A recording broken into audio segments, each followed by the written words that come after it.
বন্ধুরা, আজকের প্রায় 3-4 দিন ধরে রাত্রে করে প্রচণ্ড ঝড় বৃষ্টি, ইভেন সকালেও প্রচণ্ড পরিমাণে বৃষ্টি, মেঘলা আকাশ। সূর্যের পরিমাণ তো একেবারে কম থাকে।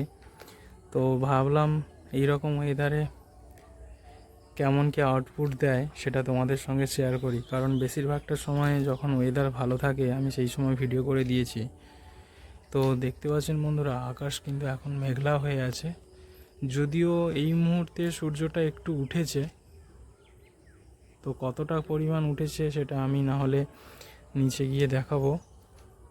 দেখতে পাচ্ছেন সামনে পুরো মাঠঘাট জলে ভর্তি হয়ে গেছে।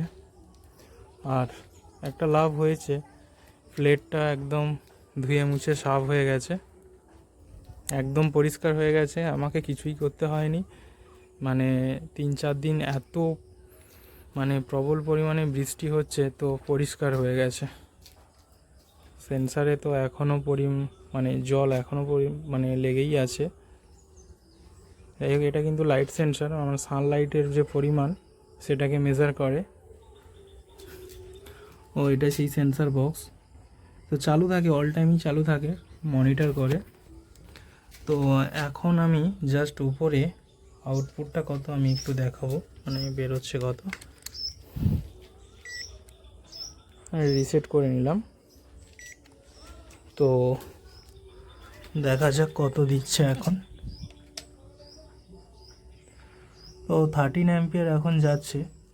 তো এই 13 অ্যাম্পিয়ার আমার নিচে মোটামুটি এখন দুটো ফ্যান চলছে, লাইট চলছে, ফ্রিজ চলছে, প্লাস কম্পিউটার কিন্তু চলছে। তো দেখা যাক ব্যাটারি কত অ্যাম্পিয়ারের চার্জ হচ্ছে, আমি গিয়ে দেখাই। তো বন্ধুরা, আমার ব্যাটারি ভোল্টেজ প্রায় 14 ভোল্টের কাছাকাছি। এত তাড়াতাড়ি ভোল্টেজ উঠে যাওয়ার কারণ এখন মোটে 10টা বাজে। কারণ রাত্রে আমি খুব একটা বেশি ব্যাকআপ দিইনি, কারণ এখন ওয়েদারটা খুব খারাপ বলে সারা রাত ব্যাকআপ দিই না।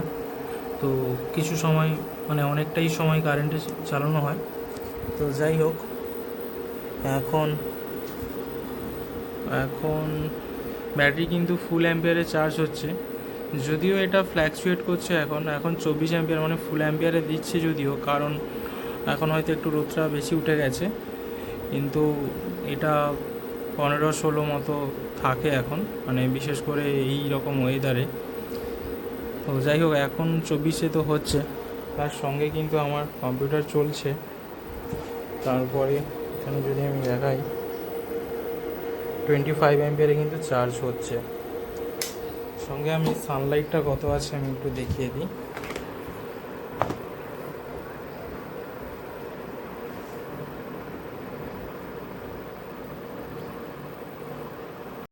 তো বন্ধুরা, দেখতে পাচ্ছেন এখন সানলাইট 41% আছে।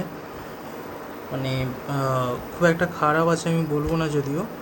আর সান কিন্তু এখন প্রায় মাথার উপরে 63 ডিগ্রি অ্যাঙ্গেল করে আছে, 40% এখন সানলাইট আছে। তো আজকে সান একদম যে মিডিল পজিশান, যেটা সোলার নুন বলা হয়, সেটা কিন্তু প্রায় 11:30 নাগাদ কিন্তু যাবে। আর আজকে সানরাইজ হয়েছে 5টাতে, সানসেট হবে 6টাতে। আর এখন সোলার প্লেটের টেম্পারেচার খুব একটা কিন্তু বেশি নেই বন্ধুরা, 43-45 ডিগ্রি এরকম কাছাকাছি আছে, খুব একটা বেশি নেই। কারণ এটা নর্মালি আমার উঠে যায় প্রায় 61-62, কখনো কখনো 65ও হয়ে যায়। তো সানলাইটটা এখন কম আছে বলেই এরকম হচ্ছে। যাই হোক, এখন মোটামুটি ফুল অ্যাম্পিয়ারে হচ্ছে, কিন্তু সানলাইটটা খুবই ফ্ল্যাকচুয়েট করছে। সেটা না হলে আমি আমার যে রেকর্ড আছে, আমি প্রিভিয়াস রেকর্ডে তোমাদেরকে দেখাই, দেখলে বুঝতে পারবে। তো বন্ধুরা, এখন আমি আমার ডেস্কটপে চলে এসেছি। ডেস্কটপে আমি আপনাদেরকে দেখাবো সানলাইটটা কবে কীভাবে ফ্ল্যাকচুয়েট করেছে। তো তার আগে আমি বর্তমান সানের স্ট্যাটাসটা দেখিয়ে দিই। 41% আছে।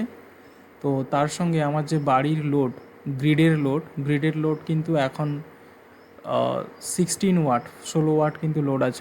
গ্রিড প্রায় অফ আছে, কারণ পুরোটাই এখন আমার ইনভার্টারে চলছে। তো এরপরে গ্রাফে যেতে গেলে, তো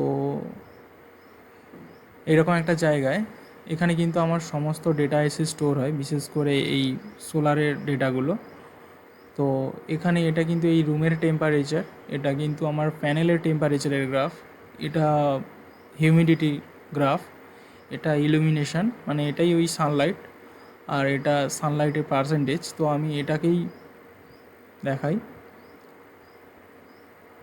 তো এটা কিন্তু এই লাস্ট 6 আওয়ারের ডেটা দেখাচ্ছে, লাস্ট 6 আওয়ার। তো আমি আরও পিছনে যেতে চাইছি, তো আমি লাস্ট 24 আওয়ার্স করি। তো লাস্ট 24 আওয়ার্স করতে এই যে গত দিনের এই ডেটাটা দেখতে পাচ্ছেন, তো এই যে ডেটাটা, তো এখানে ফ্ল্যাকচুয়েশনটা কীভাবে হয়েছে দেখুন। জাস্ট আমি এটাকে অফ করে দিই, দেখতে পাবেন তাহলে যে ফ্ল্যাকচুয়েশনটা কীভাবে হয়েছে। একবার উঠে গেছে এই 33%, তারপরে আবার ধীরে ধীরে নেমে এসছে কোথায় 10%, আবার উঠেছে এরকম করে 15-16। এটা টাইম তখন বাজে প্রায় 1টা 2টো এরকম করে, টাইমটাও দেখতে পাচ্ছেন বন্ধুরা। তো এইভাবে কালকের প্রায় ম্যাক্সিমাম গেছে 63% এরকম কাছাকাছি। তো যাই হোক, সেটা খুব অল্প সময়ের জন্য, তারপরে আবার ধীরে ধীরে কমে গেছে। তো আমি যদি আরও পেছনে যাই, মানে আমি যদি 29 তারিখের যদি দেখাই, তো তাতেও দেখতে পাবেন 29 তারিখটা, আচ্ছা 29 থেকে 30। তো আগের দিনেরটা কিন্তু মোটামুটি একটু স্টেবিল ছিল। তো এই যে হলুদ রঙের গ্রাফটা, এটা কিন্তু আওয়ারলি যে প্রত্যেক ঘন্টায় যে তার গড় মান সেটাকে দেখাচ্ছে। তো সেটা দেখতে পাচ্ছেন অনেকটাই স্টেবিল হয়ে আছে। তো এই যে আওয়ারলি যদি আমি নিই, এটাকেই দেখাই তাহলে বেস্ট হবে। তো তার আগের দিনও কিন্তু এইভাবে 42 এরকম পার্সেন্ট ম্যাক্সিমাম উঠেছে। তো আমি আরও পেছনে যাই, 7 দিনের দেখাই তাহলে বুঝতে পারবেন। তো এই যে লাস্ট আমি যে বললাম 3-4 দিন ওয়েদার খুব খারাপ, এই যে দেখতে পাচ্ছেন বন্ধুরা, এই একটা দিন, এই একটা দিন, এই একটা দিন, এই একটা দিন, আর আজকের এই চলছে। তো এই যে 3-4 দিন ধরে দেখতে পাচ্ছেন এর মানে এই গ্রাফটা কতটা উঠেছে, কতটা কম, সে তুলনায় তার আগের দিন এই যে এইগুলো অনেকটা উঁচুতে ছিল, যেমন 65% একদম 10:30টার সময়, তার মানে ওয়েদার ঠিকঠাকই ছিল। তো তার আগের দিন 71%। আমি যদি আরও পেছনে যাই, লাস্ট আমি 9 ডেজ যদি দেখাই বা 10 ডেজ, তো তাহলে দেখতে পাবো, তো 10 days, last 7 days, last 10 days, এটাকে আমি 10 করে দিলাম। তো এটাকে যদি অ্যাপ্লাই করি, এই যে দেখতে পাচ্ছেন বন্ধুরা, তার আগে কিন্তু খুব ভালো ওয়েদার ছিল। এই যে এইগুলো দেখতে পাচ্ছেন, আমি যদি রিয়েল টাইম ডেটা দেখাই তাতেও দেখতে পাবেন ফ্ল্যাকচুয়েশনটা খুবই কম ছিল। আমি যদি আরও পেছনে যাই, লাস্ট 15 ডেজ যদি করি, তাহলে তো ব্যাপারটা বুঝতে পারছেন যে সানলাইট কীভাবে কাজটা করেছে। তো আমি মাঝখানে যে কোনো একটা দিন যেটা খুব ভালো সানলাইট ছিল, আমি তো সেরকম একটা দিনকে আমি দেখাই। তো আমি সাপোজ 20 আর 22 এটাকেই দেখাই। তো এই যে এইখানে, তো এখানে দেখতে পাচ্ছেন বন্ধুরা সানলাইটটা কীভাবে সুন্দরভাবে গ্র্যাজুয়ালি উঠেছে ধীরে ধীরে ধীরে ধীরে। এই যে সময়টা কিন্তু এটা সকাল প্রায় 5:30-40 এরকম।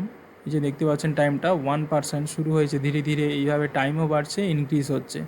আর এটাই তো স্বাভাবিক, ওয়েদার ঠিক থাকলে এইভাবেই কাজ করবে, এইভাবে ধীরে ধীরে ধীরে ধীরে উঠেছে। এবারে মাঝখানে এই যে মানগুলো, এগুলো কিন্তু হয়তো আমাদের মেঘ টেক আসার কারণে ফ্ল্যাকচুয়েট হয়েছে, তবুও মানে ইন জেনারেল কিন্তু উঠেইছে গ্রাফটা। এইভাবে যেতে যেতে প্রায় মানে 70%-এ চলে গেছিলো 11টার দিকে, তারপরে আবার ধীরে ধীরে ধীরে ধীরে কিন্তু এভাবে কমছে। এগুলো কিন্তু র ভ্যালু দিয়ে আমি দেখাচ্ছি। আমি যদি আরেকটু স্মুথ করে দিই, মানে আওয়ারলি এভারেজ নিই, তাহলে ব্যাপারটা আরও বুঝতে পারবেন। এই যে হলুদ রঙের গ্রাফটাকে লক্ষ্য করুন, আমি লালটাকে হাঁটিয়ে দিচ্ছি, এই যে দেখুন। তো এইভাবে সকাল 5টায় 3%, 12%, 6টায়, তারপরে 7টাতে 27%, 31%, 37%, এইভাবে 59, তারপরে 65, তারপরে আবার ধীরে ধীরে ধীরে ধীরে কিন্তু কমে গেছে, একদম জিরো হয়ে গেছে কখন, প্রায় সন্ধ্যে সানসেট যখন হয়ে গেছে, তো 5:30 নাগাদ। পরের দিনও ঠিক এইভাবে গেছে। পরের দিন শুরু হয়েছে এই যে 5টা, 5:30 থেকে 2%, 7%, হ্যাঁ 17%, তো এরকম করে ধীরে ধীরে কিন্তু উঠে এইভাবে 73তে গেছে প্রায় 11:30 নাগাদ। তারপরে আবার কিন্তু ধীরে ধীরে কিন্তু কমে গেছে। আর আমি লাস্ট 24 আওয়ার্সের ঘটনাটা যদি দেখাই, তাহলে এর সঙ্গে এর ব্যাপারটা বুঝতে পারবেন। যদি আমি লাস্ট 2 ডেজ করি, তাহলে দেখুন বন্ধুরা, এই গ্রাফটা কীভাবে আপ ডাউন করেছে দেখুন। এই যে দেখুন, প্রথমে উঠে গেছে, তারপরে আবার ডাউন করেছে, আবার উঠেছে, আবার ডাউন করেছে, আবার উঠেছে, এইভাবে কিন্তু করছে। এটাকে যদি রিয়েল টাইমে দেখাই, তাহলে তো এই দেখতে পাচ্ছেন কীভাবে ফ্ল্যাকচুয়েট করেছে।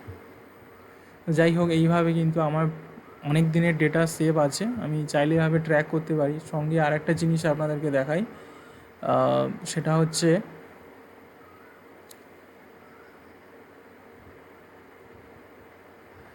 হচ্ছে এই যে সোলার ওয়েদার নয়, সরি,